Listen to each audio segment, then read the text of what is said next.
Buenas tardes. Bueno, mi grupo está conformado por Jamie Valentina Niño y quien les habla Karen Lizer Ruiz. Ya a nosotros nos correspondió la apertura del capítulo número 6 que se titula Fundamentos de Inteligencia de Negocios, Bases de Datos y Administración de la Información. Nos correspondieron las tres primeras secciones, entonces vamos a empezar con la 6.1.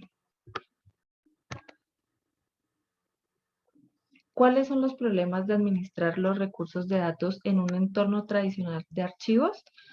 Bueno, pues un sistema eficaz de información proporciona a los usuarios información precisa, oportuna y relevante. La información precisa siempre va a estar libre de errores. La información es oportuna cuando está como disponible para los encargados de tomar las decisiones en el momento en que se necesita pues hacer alguna toma de decisión, sea del tema que sea. Asimismo, pues esta es relevante cuando es útil y apropiada tanto para los tipos de trabajo como para las decisiones que la requieren. Eh, pues muchas de las empresas como que no manejan una información oportuna, precisa o relevante debido a que los datos pues en sus sistemas de información han estado mal organizados y pues no se les ha dado como un mantenimiento apropiado y por eso la administración de los datos pues siempre va a ser muy esencial en estos casos. En segundo lugar, tenemos términos y conceptos de organización de archivos. Bueno, ahora podemos ver algunos términos referentes a esto. Un bit representa la unidad más pequeña de datos que una computadora puede manejar. Un grupo de bits denominado byte representa un solo carácter, pues este puede ser una letra, un número o un símbolo. Un agrupamiento de caracteres en una palabra, un conjunto de palabras o un número completo puede ser como el nombre o la edad de una persona, se denomina campo. Un grupo de campos relacionados como el nombre del estudiante, el curso que va a tomar, fechas de calificaciones, todo esto lo que representa es un registro. Y un grupo de registros del mismo tipo, pues se denomina como un archivo. El registro como tal, lo que hace es describir a una entidad, pues una entidad es una persona, un lugar, una cosa, un suceso, sobre el cual almacenamos y pues mantenemos información. Por último, cada característica o cualidad que describe una entidad específica se denomina atributo. Bueno, seguido a esto, encontramos una ilustración de la jerarquía de datos. Entonces, un sistema computacional generalmente organiza los datos en una jerarquía. Entonces, como se puede observar en la parte de abajo, empieza pues con el bit, que este representa un 0 o un 1. Los bits se pueden agrupar para que se representen pues en un carácter, un número o un símbolo. Los bytes se pueden también agrupar para, para agrupar como las cosas y lo que hacen es formar un campo. Después de esto, se pueden utilizar para crear un archivo y por último, los archivos se pueden organizar en una base de datos. Entonces aquí se puede pues observar, se ilustra esa jerarquía. Lo que se logra con esta es que pues que se tenga de una manera organizada todos los datos que se tienen y pues teniendo como resultado una base de datos que lo contenga absolutamente todo. Problemas con el entorno tradicional de archivos. El uso de una metodología tradicional para el procesamiento de archivos impulsa a cada área funcional en una corporación a desarrollar aplicaciones especializadas.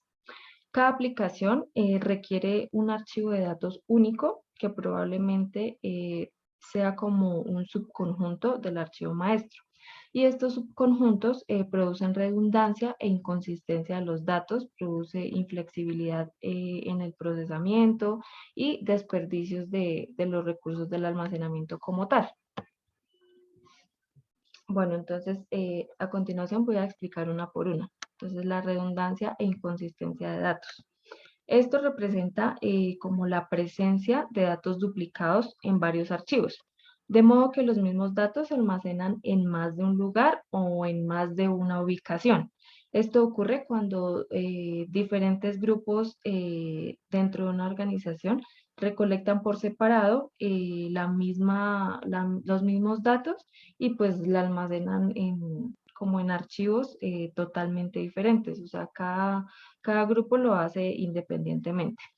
La dependencia programa datos. Esto se refiere al acoplamiento de los datos almacenados en archivos y los programas específicos que se requieren para actualizar y asimismo dar como el mantenimiento de esos archivos.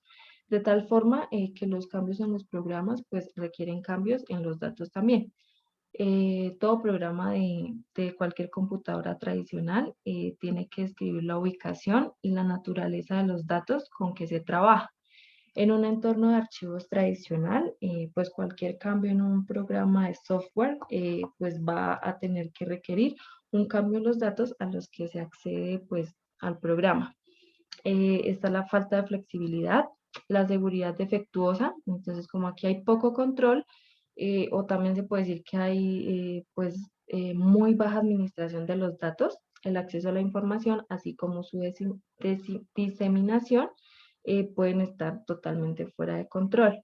La falta de compartición y disponibilidad de los datos, como las piezas de información en archivos distintos y diferentes partes de la organización no se pueden relacionar entre sí. Es casi como imposible compartir o poder acceder a alguna información de una manera oportuna. Listo, aquí ya estaría la segunda sección. ¿Cuáles son las principales capacidades de los sistemas de administración de bases de datos DBMS y por qué es tan poderoso un DBMS relacional? Bueno, una base de datos es un conjunto de datos organizados para dar servicio de manera eficiente a muchas aplicaciones al centralizar los datos y controlar los que son redundantes. La tecnología de la base de datos pues resuelve muchos de los de los problemas de la organización de los archivos tradicionales. Pues la base de datos, pues como lo dije, es un grupo de datos organizados para dar servicio de una manera eficiente a muchas aplicaciones al tener que centralizar los datos y pues realmente controlar los que son redundantes. Sistemas de administración de bases de datos. Es un software que permite a una organización centralizar los datos, administrarlos en forma eficiente y proveer acceso a los datos almacenados mediante programas de aplicación.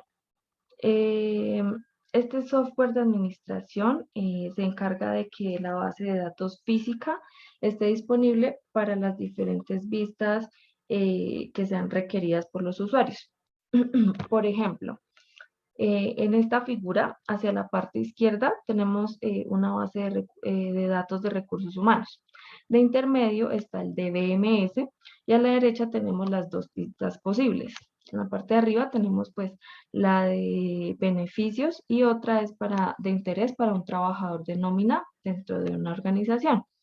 Entonces, en una base de datos puede existir muchísima información y por medio de un sistema de administración de bases de datos, pues esta información puede llegar a clasificarse. En este caso, para uno de ellos se toma únicamente como la información que se requiere. No hay necesidad de tomar todo y clasificarlo manualmente. La organización pues permite que estos sean administrados pues con mucha más facilidad. Entonces, no es necesario que ellos tengan que tomar toda la información y tener que como extraer lo que se necesita, sino que pues a través del DBMS ya ellos lo pueden como clasificar. ¿Cómo resuelve un DBMS los problemas del entorno de archivos tradicional? Este reduce la redundancia e inconsistencia de los datos al minimizar los archivos aislados en los que se repiten los mismos datos. Este, pues a su vez, lo que hace es como desacoplar los programas y los datos, con lo cual los datos se pueden independizar. La descripción de los datos que usa el programa pues no tiene que especificarse con detalle cada vez que se escriba pues un programa diferente.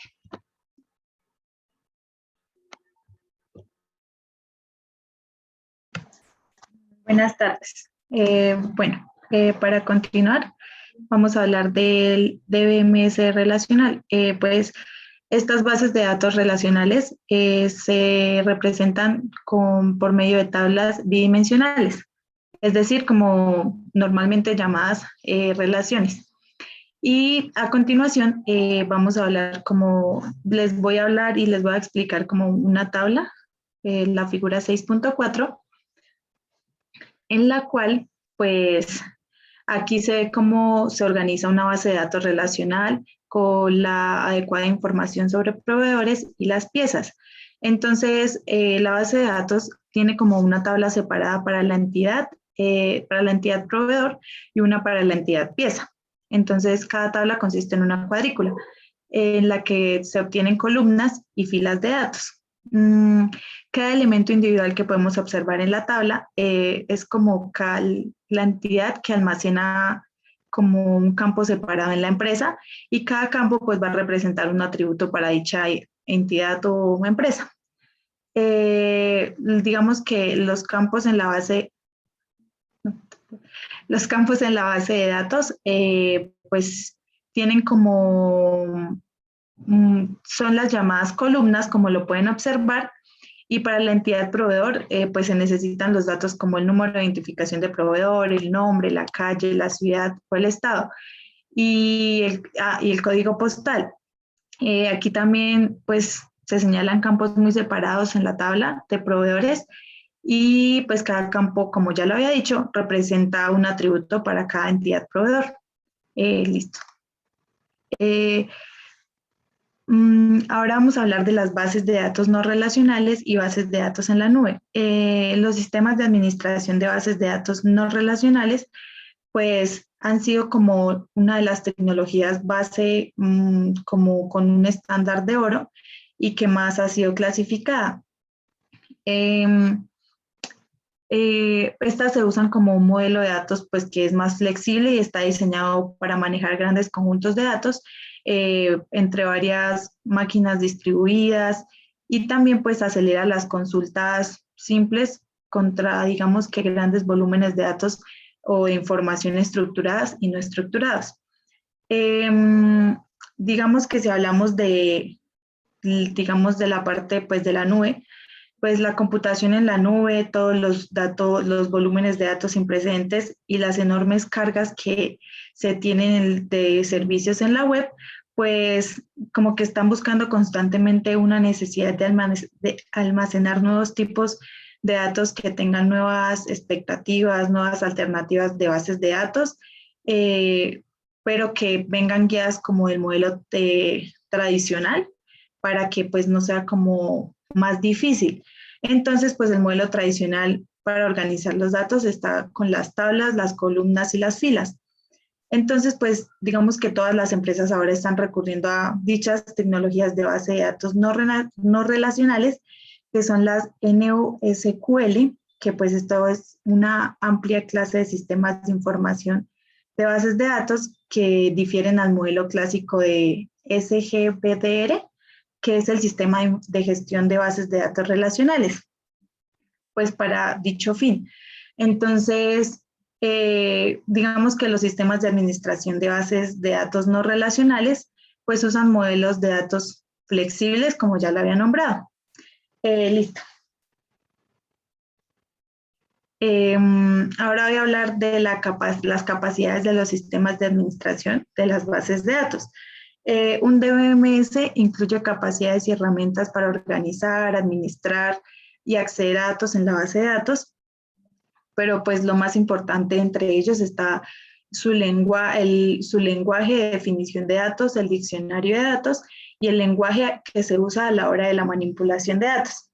En este caso se habla de unas consultas e informes, y puedes pasar, por favor, en las que se habla del lenguaje de la manipulación de datos y Microsoft Access, que es una herramienta que cuenta como con una rudimentaria, como con un diccionario de datos, el cual pues muestra información sobre el tamaño, formato y otras características de cada campo de una base de datos.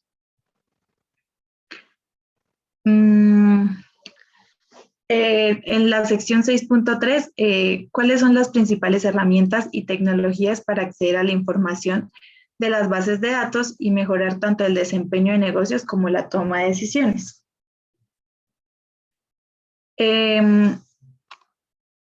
Entonces aquí nos hablaba del Big Data, del desafío que tenía, y pues el Big Data como que es muy usado para escribir estos conjuntos de datos con volúmenes que son muy extensos o grandes y pues que están más allá de la capacidad de un DBMS, pues como tradicional, para capturar, almacenar o analizar datos.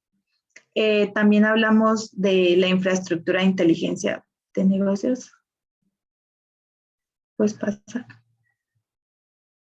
La infraestructura de negocios. Y aquí está la parte de los almacenes de datos y los mercados de datos. Entonces, un almacén de datos es todo lo que tiene que ver con una base de datos que almacena toda la información de una empresa actual e histórica, pues que es de interés potencial para los encargados de tomar decisiones en la compañía. Es decir, muchas empresas siempre van a querer tomar como decisiones nuevas, traer innovación y todo eso, pero hay datos que no se pueden reemplazar por nuevas estrategias ni nada, siempre van a tener que ser tradicionales y van a tener que guardar esa información. Un mercado de datos, pues es un subconjunto, un almacén de datos en el cual, la cual tiene como un alto grado de enfoque en los datos de la organización, ya sea por datos de manera separada para una población específica de usuarios. Listo. Ahora hablamos del Hadoop, que pues este es un marco de software de un código abierto que es administrado por la Fundación de Software Apache y lo que permite pues es el procesamiento paralelo distribuido, digamos que en diferentes cantidades, que son también muy grandes, a través pues de computadoras que son muy económicas. Aquí se habla de la computación en memoria, de las plataformas analíticas, de las herramientas analíticas que tienen que ver con todo lo de las relaciones, los patrones y las tendencias. También, ¿puedes pasar? Devuélvete. Aquí hablamos de un procesamiento analítico en línea que es OLAP, que lo que busca es soportar el análisis de datos multidimensional y pues el cual le va a permitir a muchos usuarios ver los mismos datos de distintas maneras mediante el uso de varias dimensiones. También encontramos la minería de datos, que la minería de datos pues está como más orientada a toda la parte del descubrimiento, ya que esta provee como diferentes perspectivas hacia los datos corporativos que no se pueden obtener mediante la LAB, lo que les mencionaba anteriormente. Y ya para terminar nos hablaba de las bases de datos y la web, que pues digamos que ahí hacían una pregunta que era, ¿alguna vez ha tratado de usar la web para realizar un pedido o un catálogo de productos? Pues estratégicamente sí, yo creo que todo el mundo, todos hemos usado la web para realizar algún pedido, que normalmente actualmente es muy usado.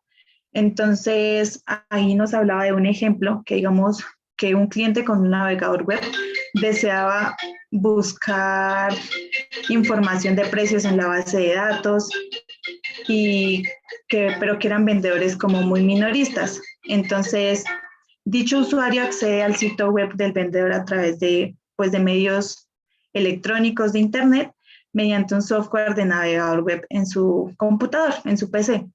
Entonces, el software de navegador web lo que le va a permitir al usuario es solicitar información de toda la base de datos de la información mediante comandos de HTML, como ya los habíamos nombrado, para comunicarse con dicho sitio web. Entonces, digamos que hay muchas ventajas en cuanto al uso web para acceder a las bases de datos internas, digamos, de todo lo que tiene que ver con una empresa o una organización. digamos que el software de navegador web es mucho más fácil de usar que normalmente, digamos que las herramientas de consulta propietarias, que como que son de manejo un poco más complicado. Y por otro lado está la interfaz web que requiere como que pocos o ningún cambio en la base de datos interna, por lo que la facilita más. Entonces es mucho menos costoso agregar una interfaz web frente a un sistema de los que ya habíamos hablado. Muchas gracias. Y para terminar, concluimos con una frase que nos llamó mucho la atención, que dice, la tecnología no es nada. Lo importante es que tú tengas fe en las personas, que sepas que básicamente son buenas e inteligentes y que si tú les das las herramientas, harán cosas maravillosas con ellas. Steve Jobs. Gracias. Bueno, acá pues se encuentran las referencias, que fue el libro de Sistemas de Información Gerencial, la 14ª edición de Lawton y Lawton. Muchas gracias.